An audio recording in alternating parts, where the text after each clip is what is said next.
बोलो गीता मैया की जय हो। 9वें अध्याय का महात्म्य।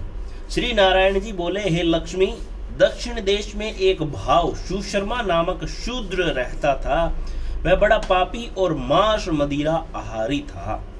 एक दिन मदिरा पीने से उसकी देह छूट गई और मरकर प्रेत बनकर एक बड़े वृक्ष पर बैठ गया।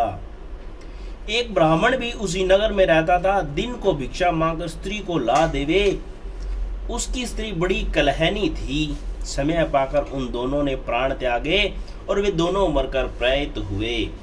वे भी उस वृक्ष के नीचे आकर रहे जहां प्रेत रहता था। वहां रहते रहते कुछ काल व्यतीत हुआ।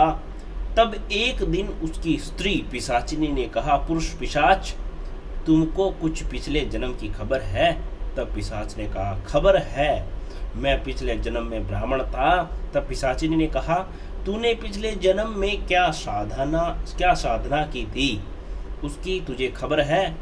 तब उस पिशाच ने कहा, मैंने पिछले जन्म में एक ब्राह्मण से अध्यात्म क्रम सुना था। तब फिर पिशाचिनी ने कहा, तूने और कौन सी साधना की थी तथा वह ब्राह्मण कौन था और वह अध्यात्म कर्म कौन सा है जिसके सुनने से तुझे पिछले जन्म की खबर है? पिशाच ने कहा, मैंने और कुछ पुण्य नहीं किया, केवल गीता जी का श्लोक श्रवण किया है। उसका प्रयोजन यह है कि एक समय अर्जुन ने श्री कृष्ण से 3 बातें पूछी थी जो गीता जी के 9वें अध्याय में लिखी है। वह 3 बातें पिशाचिनी ने पिशाच से श्रवण करी। इन बातों के सुनते ही एक और प्रेत उस वृक्ष से निकला। उसने कहा, अरे पिशाचिनी, यह 3 बातें फिर से कहो जो अभी सुना रही थी। पिशाचिनी ने कहा, तू कौन है? मैं तुझे नहीं जानती।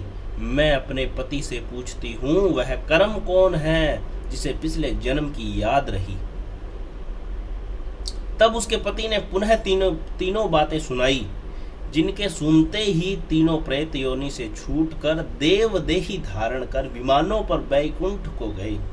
श्री भगवान जी बोले, हे लक्ष्मी, यह 9वें अध्याय का महात्म्य है। बोलो श्री कृष्ण कन्हैया लाल की जय। ब्रह्मा विष्णु महेश की जय। गीता मैया की जय। भूल चूक गलती माफ करो, दीन बंधु दीन बंधु।